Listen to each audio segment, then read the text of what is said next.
Hi, I'm Femi OK. Thanks for watching the stream. Earlier on Wednesday, the stream asked some residents in Port-au-Prince what it is like living in Haiti's capital right now.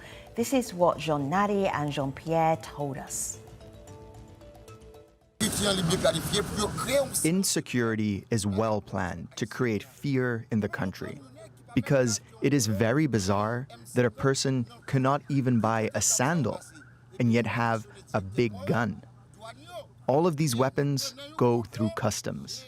This means our whole country is caught in a scheme. With the situation the country is in, the government should do something to solve the problem of insecurity, because no one is spared. No one could have thought it would be this bad. Now it is the gangs that have replaced the government. And in the areas they control, they are called the community leaders, because they are more powerful than the state. Today on the stream, deadly gang violence in Haiti. What can be done about it? That is our conversation. You're very welcome to join us right here in the comment section on YouTube.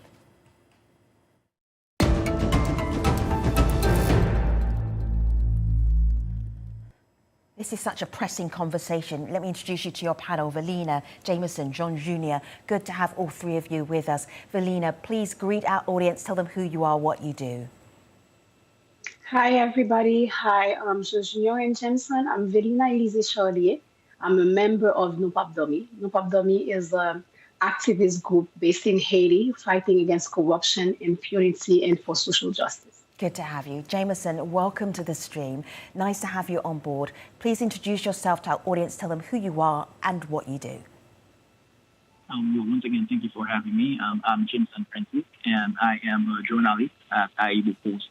In online media in Port-au-Prince, Haiti. Good to have you. And John Jr., welcome to the stream. Please introduce yourself to our international audience around the world. Tell them who you are and what you do. I am Jean Junior Joseph. I am a member of the government, and I'm also the Prime Minister Ariel Henry's advisor. All right, I want to start. Thank you, Jean Jr., for being with us. I want to start with Jameson and also Velina. We asked our camera person in Port-au-Prince earlier today to go and talk to people on the street in Port-au-Prince, ask them what it was like living there in the current security situation. I could see scooters going on in the background, there were cars going around, people wandering around. Velina, how serious is it in Port-au-Prince in terms of you feeling that you can go about your daily life? There is no life. So that's serious. There is no life in Haiti. There's no security. There is complete impunity. There is corruption. There are gangs that are killing us. Haitians are dying. We're dying from gang violence. We're dying from kidnapping. We're dying at sea because we're trying to flee the country to go get to better shores. We are dying from hunger. We are dying for an economic situation that is at its lowest, and inflation is as high as 29%. We are dying from lack of the basics. We are dying from a government that is quite silent and inactive about what's happening. So there is no life in Haiti. You go daily and you try to make do with what you have, what you can, but every day that you get out of your house, you know that you may not come back. So every day you cherish the little moment that you have with your family a bit more.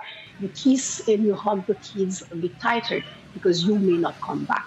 And even when you make it back home, there is no guarantee that you're not going to die from a stray bullet right in your living room or in your garden, or that somebody at night, some bandits, some criminal at night are not going to come and kidnap you.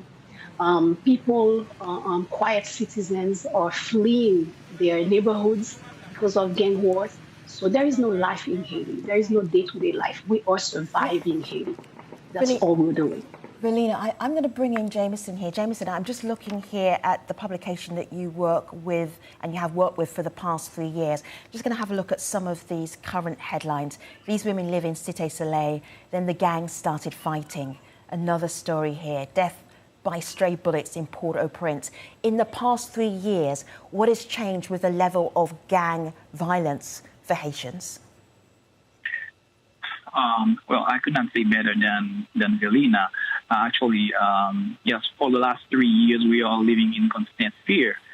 When you go on the street, you see that people are frightened because, as Belina said, you don't know if when you leave home, if you will be able to get back, because you don't know if you won't get kidnapped on the streets. And as well, a lot of people have left the country as well. We don't know exactly how many people have left, but a lot of people are leaving because they can't live anymore in the country. And those who are not living are planning on living. And for the last 2 years as well, you have gangs anywhere. So Port-au-Prince is surrounded by gangs that have better, deadlier weapons than the police. So we're just frightened. We're just frightened. We're just afraid. So this is a gang battle that the government appears to be losing, Jean Junior.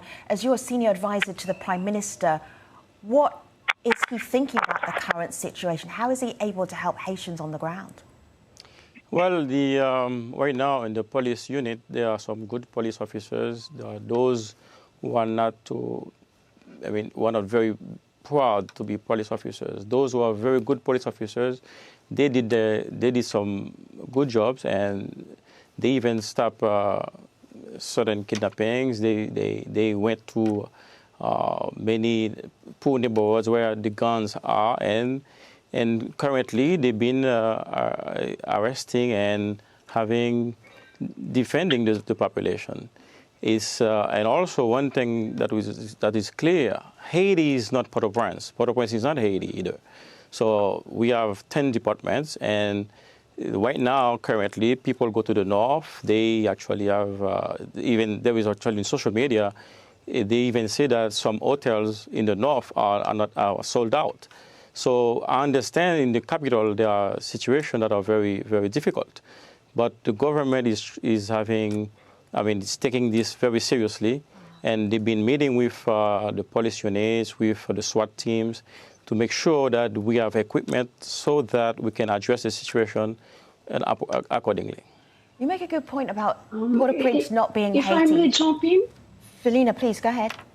I'm sorry, let me jump in. I just want to clarify something from what Jean Junior just said. Yes, Haiti is not only Port-au-Prince. I'm from Gonaïves. I'm from the north. I haven't been able to make it home to Gonaïves safely, quietly with my kids for the past 10 years. There is always something on the wood. There are always gangs on the wood. There were gangs in Savien. There were gangs in Marchand des Salines. Now there are gangs in Canahan by Cite Soleil. So I cannot make it out. I was going to Gonaïves with my 3 daughters, and I was pregnant at the time. We got caught into shooting, and my car was hit.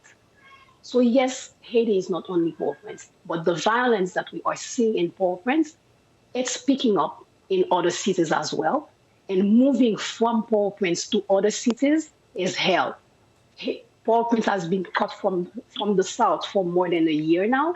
So yes, the police, I don't want to be too hard on the police. The police is doing what they can with the little that they have.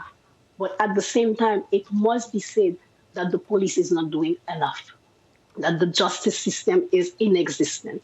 And the very little that the police does, the few times that they do arrest somebody in the justice system goes right back and put them out again. It's as if the state is fighting against us, the citizen. And when we are saying that hotels are booking Cape Haitian, who can go to Cape Haitian? Who? Not us Haitians living in the country. Probably people from the diaspora trying to find their way home to visit their family.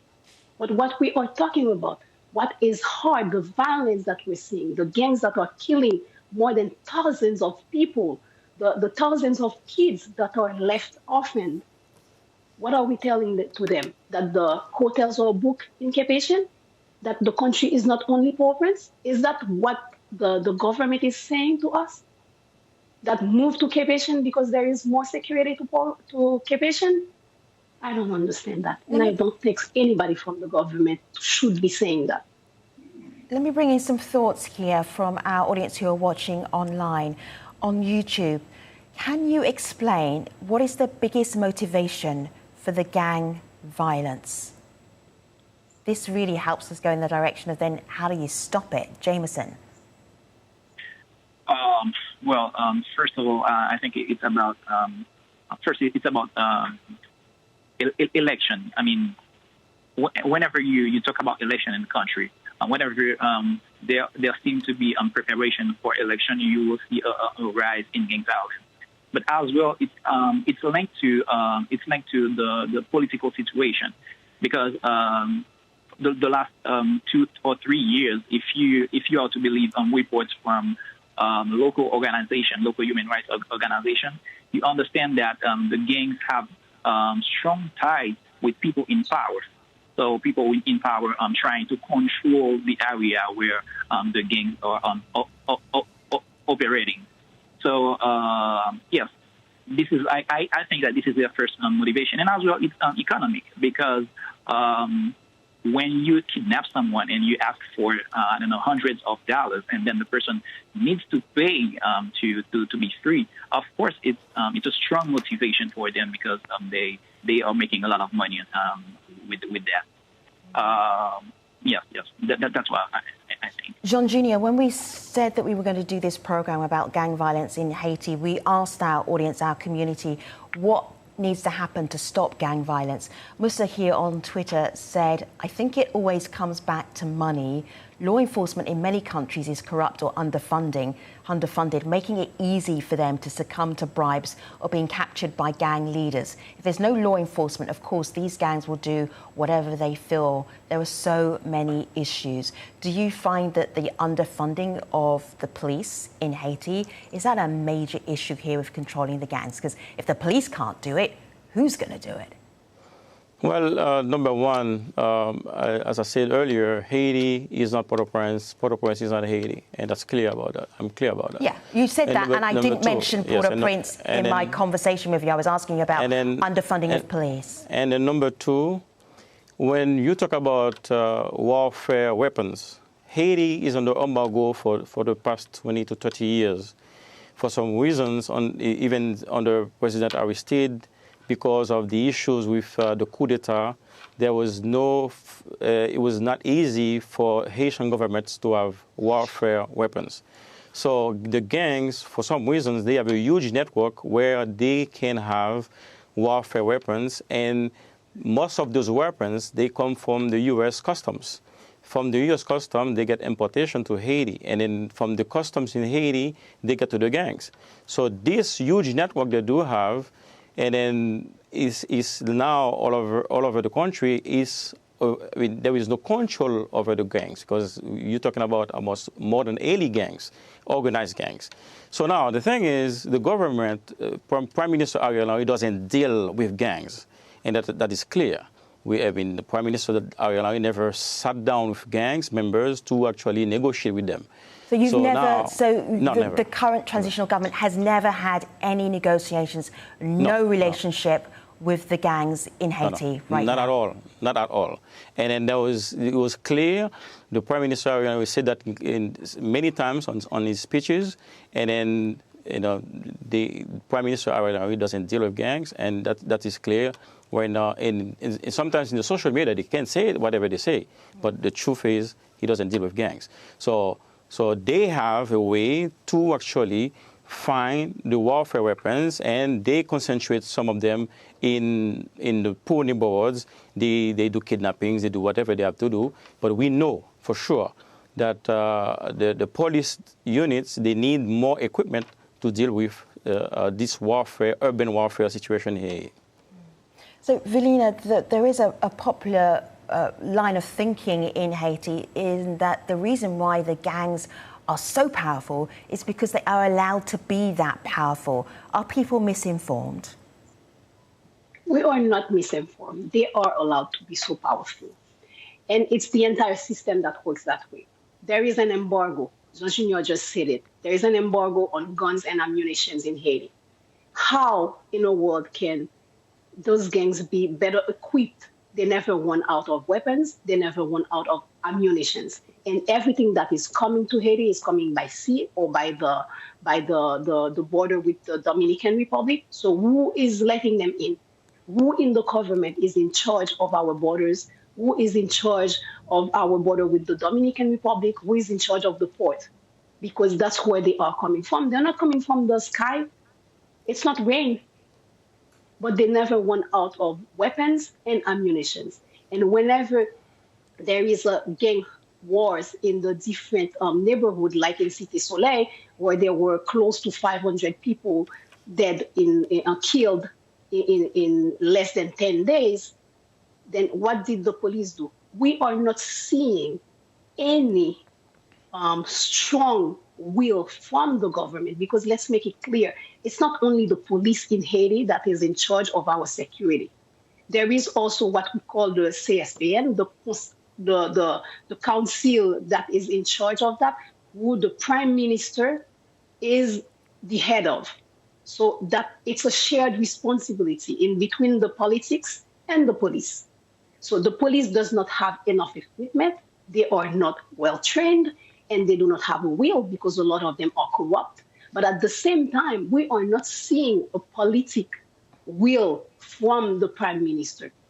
Jean Junior may say that the prime minister is not dealing with gangs. Who am I to know if he is dealing with gangs or not?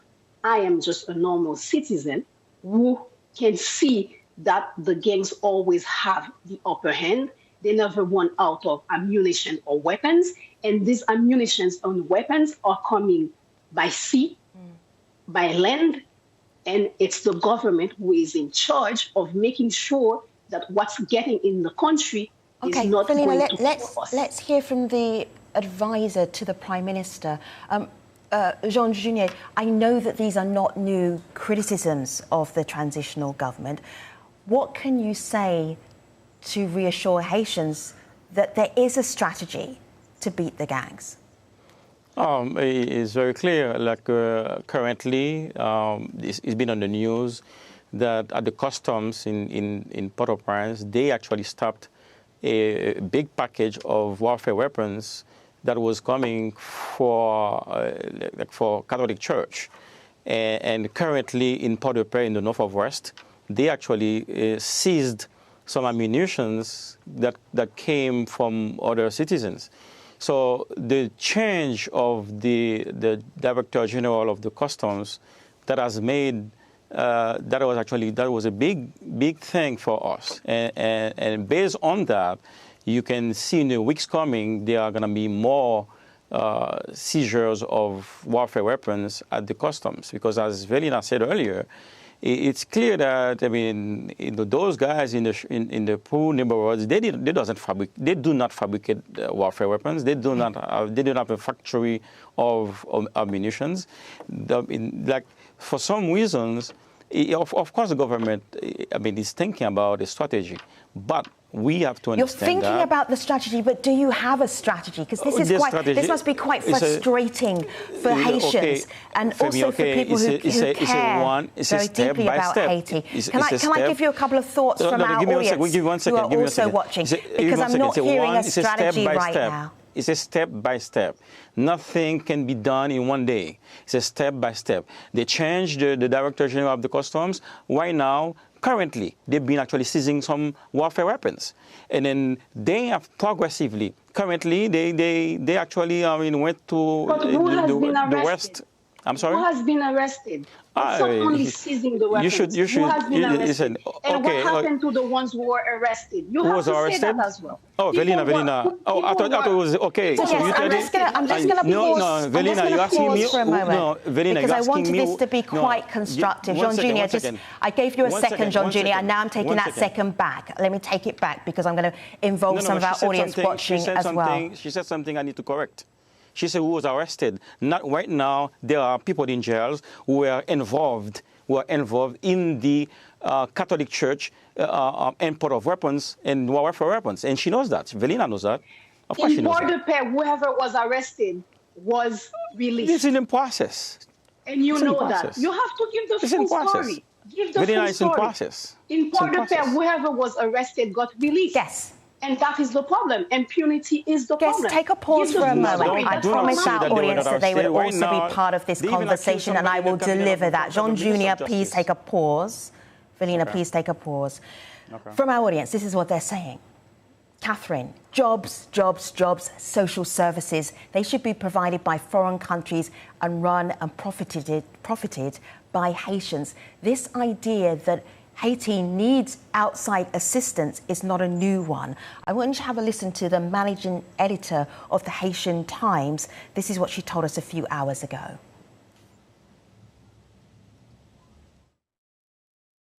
From what we know about how gangs are used historically in Haiti, we know that they are backed by different government entities or people with economic interests to protect. And so when we understand that context, it's really important to know that the Haitian government, the current administration, is not in a position to really do much. So that's why in this situation, we're counting on the international community to help get Haiti out of this emergency situation. This goes beyond like a Haiti-led solution or political, problem solving that we're talking about. This is Haitians in Haiti, people who need help to live because these gangs are killing them. Let me just show you the United Nations Operation Integrated Office in Haiti. It's known as BINU. And BINU even recently complained about the gang violence. Let me just go to the translated version here.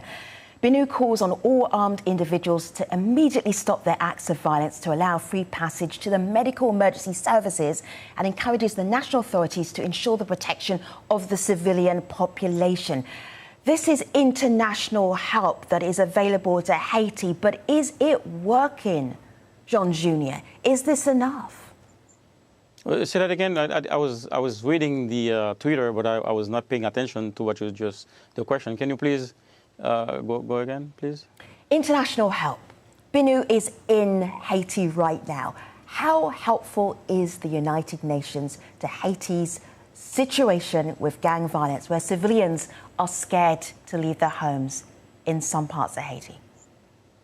Well, as you probably have read, the OAS, the Organization of American States, they sent a note like on Monday saying that MINUSTA left Haiti, and now we have BINU there. And then the way they put the note, it's like they are blaming themselves. So in the government, we believe that we can actually reactivate a strong diplomacy to move so that the situation that we have right now can be solved by the entire like a collectivity, because we're not gonna say that we're gonna give solution to ourselves, because MINUSTA was there, of course. I mean, now they left, and now there is BINU. BINU, it's not perfect, yeah. But we can say that. Let me share this question with Velina, if I may, because of course you're advisor to the Prime Minister. You can't say anything critical about BINU if they're there trying to help the current administration.